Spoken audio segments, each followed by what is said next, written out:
Bienvenue dans cette nouvelle vidéo où nous allons parler du calcul de l'impôt sur le revenu. Une étude récente a mis en évidence la méconnaissance des Français en matière de fiscalité et en particulier en matière d'impôt sur le revenu. Et selon cette étude, 80% des Français ne connaissent pas leur tranche marginale d'imposition et chose surprenante, l'opacité de la fiscalité est également présente chez les personnes diplômées. En effet, on a 73% des Français qui ont un niveau de qualification supérieur à Bac+2 qui ignorent leur TMI, et de même, 70% des contribuables qui gagnent 42 000 euros ou plus ignorent tout de leur TMI. Alors, on est d'accord que la fiscalité en France est loin d'être simple.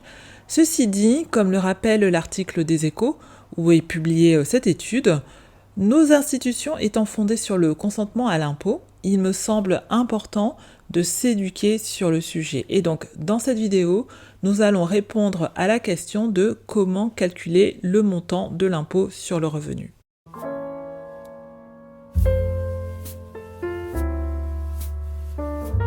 Hello, bonjour à tous et bienvenue dans mon journal financier. Je m'appelle Val et sur cette chaîne, je partage mon parcours vers l'atteinte de mes objectifs financiers ainsi que tout ce que j'apprends au cours de cette aventure. Donc ici, la conversation tourne autour de l'argent, du budget, de l'épargne et de l'investissement. Si vous appréciez ce type de sujet, n'hésitez pas à vous abonner et à regarder la suite de cette vidéo. Donc aujourd'hui, nous allons parler de l'impôt sur le revenu. Plus précisément, nous verrons comment calculer ce dernier.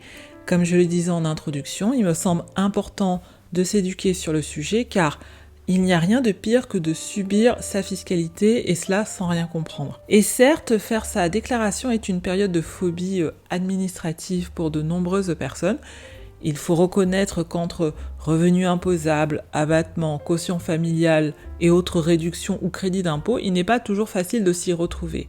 Aussi, l'objectif de cette vidéo est de comprendre les principaux termes et les principaux mécanismes afin de mieux reprendre le contrôle de cet aspect de ses finances personnelles. Et petit disclaimer avant de rentrer dans le vif du sujet, je précise que je ne suis pas une professionnelle en matière de fiscalité, je suis tout simplement une personne qui s'intéresse au sujet des finances personnelles en général et à la fiscalité en particulier. Et si vous avez besoin de conseils pour votre propre déclaration de revenus, n'hésitez pas à vous rapprocher de professionnels. Il existe d'ailleurs des aides gratuites dont je vous affiche la liste. Et donc, sans plus attendre, on rentre dans le vif du sujet en commençant par faire la différence entre impôt proportionnel et impôt progressif. En France, il existe essentiellement deux manières de fixer le montant d'un impôt. Lorsqu'on applique un taux fixe à une somme, que l'on peut également appeler base d'imposition, on parle d'un impôt proportionnel. C'est le cas par exemple de la TVA ou de la contribution sociale généralisée. Dans le cas de la TVA, on applique un taux fixe de 20% sur la plupart des biens et services. Quant à la CSG, le taux, lui, est de 9,2%. Par contre, lorsqu'on applique un taux qui varie en fonction de la base d'imposition, on parle alors d'un impôt progressif. Plus concrètement, c'est un système où le taux s'accroît par tranche au fur et à mesure que la base d'imposition augmente. Et c'est donc cette deuxième méthode qui est appliquée en France dans le calcul de l'impôt sur le revenu. Dans les faits, votre revenu est découpé en 5 tranches et à chaque tranche correspond un taux d'imposition différent qui va varier de 0 à 45%. Donc vous l'aurez compris, la totalité du revenu n'est pas soumise à un taux d'imposition unique. On parle du barème de l'impôt sur le revenu et ce barème est fixé chaque année dans le cadre de la loi de finances. Je vous affiche le barème de 2025 qui va s'appliquer sur les revenus de 2024. Pour calculer le montant de l'impôt sur le revenu, on va commencer par déterminer ce que l'on appelle le revenu net imposable du foyer fiscal. Petite précision, le foyer fiscal correspond à l'ensemble des personnes inscrites sur une même déclaration de revenus, c'est-à-dire soi-même, le conjoint ou la conjointe si on est marié ou pacsé, ainsi que les personnes à charge qui sont bien souvent les enfants mineurs ou alors les enfants majeurs s'ils sont toujours rattachés au foyer des parents. Donc pour calculer le revenu net imposable, on va commencer par additionner tous les revenus perçus par le foyer fiscal sur une année civile, à savoir le salaire net imposable, les pensions de retraite, les bénéfices, les revenus fonciers, les plus-values immobilières. Bref, je vous affiche la liste des différentes catégories de revenus à déclarer. Cette liste est également disponible sur le site de l'administration fiscale. Puis sur ce montant, on va appliquer des abattements, les plus connus étant les abattements pour frais professionnels. Ici, on a deux possibilités. Soit on applique l'abattement forfaitaire de 10%, soit on déduit les frais réels si on estime qu'ils représentent plus de 10% du salaire. Cela va permettre ainsi d'obtenir ce que l'on appelle le revenu brut global. Pour illustrer ce calcul, prenons le cas d'un couple marié. Il s'agit de Pierre et de Marie. Ils ont 2 enfants et en 2024, le total de leurs revenus s'élève à 85 000 €. Et leur revenu brut global sera donc de 76 500 €, soit 85 000 € moins 8 500 € si on suppose que l'abattement forfaitaire de 10% est l'option qui est la plus avantageuse pour le couple. Après avoir déterminé le revenu brut global, on va calculer le revenu net global qui lui va correspondre au revenu brut global duquel on va déduire différentes charges comme par exemple les cotisations dans un plan épargne retraite, les pensions alimentaires qui sont versées, les frais d'accueil d'une personne de plus de 75 ans sous son toit, etc. Dans le cas de notre couple, Marie a épargné 1 000 € en 2024 dans son plan épargne retraite et donc le revenu net global de leur foyer fiscal s'élève à 75 500 €, c'est-à-dire les 76 500 de revenu brut global moins les 1 000 € de charges déductibles. Et enfin, on va calculer ce que l'on appelle le revenu net imposable. Il correspond au revenu net global moins des abattements spéciaux qui sont liés à certaines situations. Ces abattements concernent notamment les personnes âgées, les invalides, les particuliers qui ont un enfant marié, un enfant pacsé ou chargé de famille qui est rattaché à leur foyer fiscal. Et en ce qui concerne Pierre et Marie, ils ne sont pas concernés par ces abattements. Aussi, dans leur cas, leur revenu net imposable est égal à leur revenu net global, soit 75 500 €. Voilà donc pour ce qui est du calcul du revenu net imposable. Et là, je vous affiche un tableau qui permet de synthétiser les différentes étapes de ce calcul. Et maintenant, nous allons passer à l'étape suivante, à savoir le calcul du quotient familial. Pour le calcul de l'impôt sur le revenu, l'administration fiscale va prendre en compte la composition du foyer, et cela grâce au principe du quotient familial. Concrètement, il est basé sur 2 paramètres. Premièrement, le revenu net imposable que l'on a vu précédemment, et deuxièmement, le nombre de parts fiscales au sein d'un foyer. Et c'est le résultat obtenu qui est ensuite soumis au barème progressif, comme nous aurons l'occasion de le voir un petit peu plus loin. Et comment déterminer le nombre de parts fiscales d'un foyer? En fait, la notion de part fiscale peut se définir comme une unité représentative des personnes qui composent un foyer. Plus concrètement, selon ce barème, un adulte est égal à une part fiscale, un enfant est égal à une demi-part pour les 2 premiers, puis une part par enfant supplémentaire.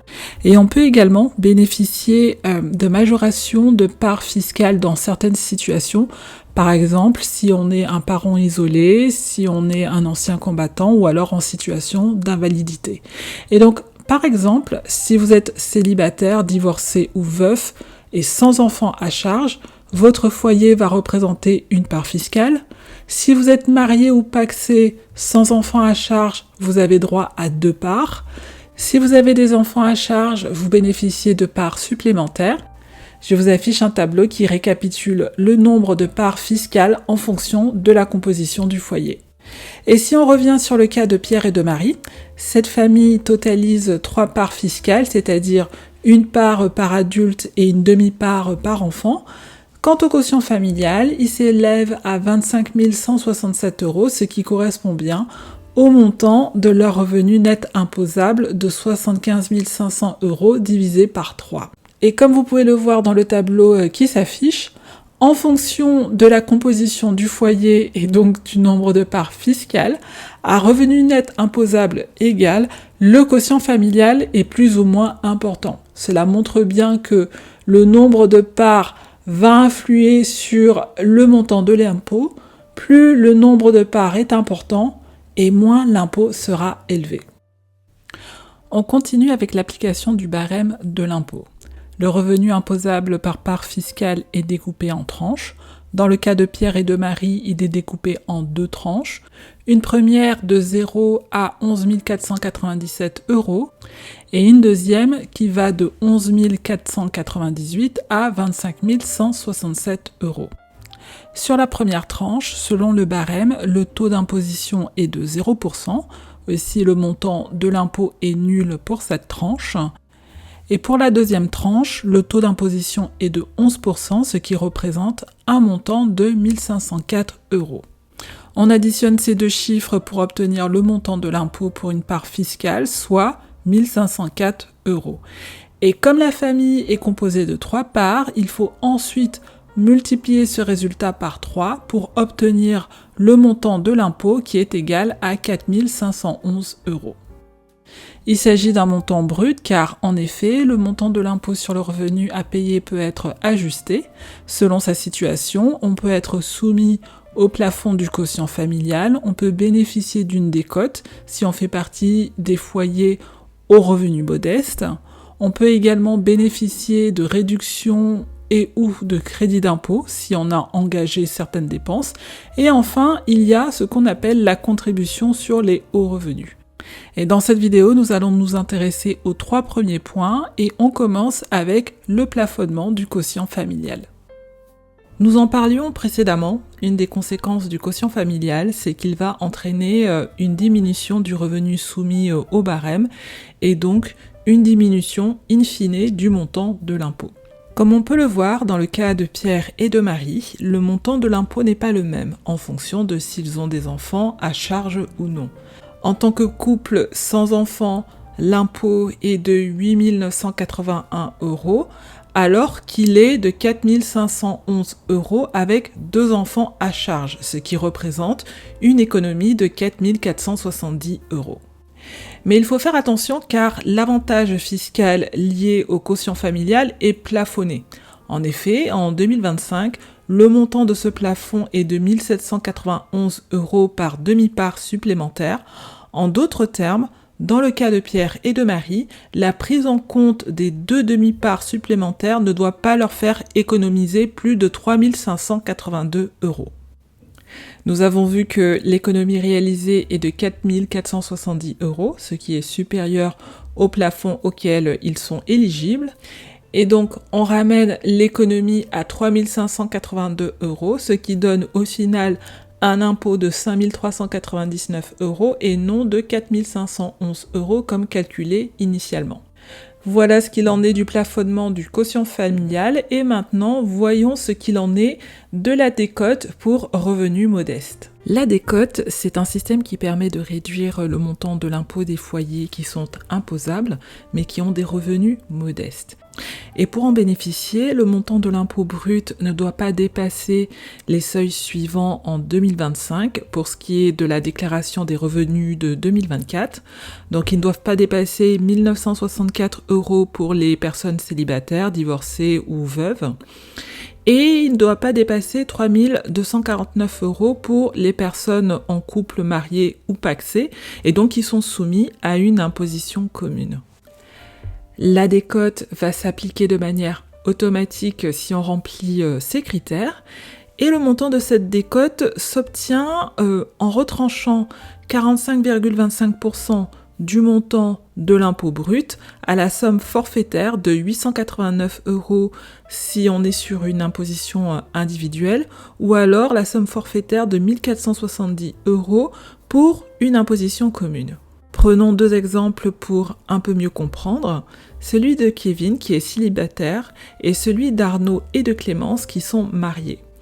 Le montant de l'impôt brut avant décote de Kevin est de 1 800 € et dans son cas, le montant de la décote est égal à 75 €. Ainsi, son impôt après décote est de 1 725 €. Quant à notre couple marié, l'impôt avant décote est de 2 140 €. La décote, quant à elle, est égale à 502 €. Vous avez le détail du calcul qui s'affiche. Et donc, leur impôt après décote s'élève à 1 638 €. Voilà donc ce qu'il en est de la décote. Nous allons maintenant nous intéresser à tout ce qui est en lien avec les crédits et réductions d'impôts. On va commencer avec quelques définitions afin de pouvoir faire la différence entre ces différents concepts. Alors, la réduction d'impôt, c'est une somme qui va être déduite du montant de votre impôt brut. Elle s'applique uniquement si vous avez un impôt à payer. Par exemple, disons que vous avez fait un don à une association qui vous donne droit à une réduction d'impôt de 700 €. Si votre impôt est de 1 500 €, vous ne payerez que 800 € d'impôt au final. Si par contre votre impôt est de 500 €, vous pourrez bénéficier uniquement que d'une partie de la réduction. En l'occurrence, votre impôt sera mis à 0. Par contre, le surplus de 200 € est entre guillemets perdu. Et si vous n'êtes pas imposable, eh bien, vous ne pourrez pas bénéficier de la réduction d'impôt. Donc là, vous comprenez bien que la réduction d'impôt est un avantage fiscal qui fait sens si le foyer fiscal est imposable. Le crédit d'impôt, c'est également une somme qui va être déduite du montant de votre impôt brut, mais à la différence de la réduction d'impôt, le crédit d'impôt vous est remboursé si son montant dépasse celui de votre impôt ou alors si vous n'êtes pas imposable. On va prendre un exemple pour bien comprendre comment cela fonctionne. Faisons l'hypothèse que vous avez des frais de garde d'enfants qui vous donnent droit à un crédit d'impôt de 700 €. Si votre impôt est de 1 500 €, vous ne payerez plus que 800 €. Si votre impôt est de 500 €, l'administration fiscale vous remboursera le surplus de 200 €. Et si vous n'êtes pas imposable, eh bien vous recevrez un chèque de 700 €. Donc là, vous voyez bien que le crédit d'impôt est un avantage fiscal qui est intéressant pour tous, que l'on soit imposable ou non. Les réductions et les crédits d'impôt sont à déduire du montant de votre impôt brut, mais il faut quand même faire un petit peu attention car ces avantages fiscaux sont, sauf exception, plafonnés à 10 000 € dans le cas général. Et ce plafonnement global est le même pour tous les foyers fiscaux. Et les réductions et crédits d'impôt ne sont pas à confondre avec ce que l'on appelle les déductions fiscales. En effet, une déduction fiscale se définit comme une somme qui est déduite du revenu imposable. Donc, vous l'aurez compris, la déduction fiscale, elle intervient avant le calcul de l'impôt, puisqu'il s'agit de réduire la base imposable. Il s'agit de réduire le montant qui va être soumis au barème de l'impôt, alors que la réduction ou le crédit d'impôt, eux, vont intervenir une fois que le montant de l'impôt aura été calculé. Et pour illustrer notre propos, reprenons l'exemple de Pierre et de Marie. Au cours de l'année 2024, ils ont engagé 3 600 € de frais de garde de leur deuxième enfant qui est âgé de moins de 3 ans. Et à ce titre, ils peuvent bénéficier d'un crédit d'impôt qui est égal à 50% des dépenses payées, et cela dans la limite de 3 500 € de dépenses par enfant. Et donc, concrètement, cela veut dire qu'en 2024, le couple bénéficie d'un crédit d'impôt de 1 750 € et ce montant est déduit de leur impôt brut, ce qui le ramène à 3 649 €. Voilà donc un graphique qui synthétise le processus de calcul du montant de l'impôt sur le revenu. Je vous mets en évidence les moments clés qui permettent d'optimiser son impôt, à savoir l'identification des abattements et déductions fiscales qui permettent de diminuer la base imposable. Vous avez également le calcul des parts fiscales qui va impacter le quotient familial. Ici, il est intéressant d'identifier les situations personnelles et familiales qui peuvent donner droit à des parts ou demi-parts supplémentaires. Et une fois que l'impôt est calculé, il existe encore la possibilité de réduire son montant en identifiant les dépenses engagées et qui donnent droit soit à une réduction, soit à un crédit d'impôt. Dans cette vidéo, je n'ai pas abordé les notions importantes de taux marginal d'imposition, de taux moyen, de taux personnalisé ou de taux neutre. Si vous souhaitez faire le point sur ces différentes notions, vous pouvez consulter les posts dédiés qui sont disponibles sur mon compte Instagram. Tous ces posts sont regroupés dans une story permanente qui est intitulée Fiscalité. Je vous mets un lien en description. J'espère que cette vidéo vous a plu et si c'est le cas, n'hésitez pas à la liker. Si mon contenu vous plaît, n'hésitez pas à vous abonner et à activer la cloche des notifications pour être informé de lorsque je poste une nouvelle vidéo. Je vous remercie beaucoup de m'avoir écouté et je vous dis à très bientôt dans une prochaine vidéo.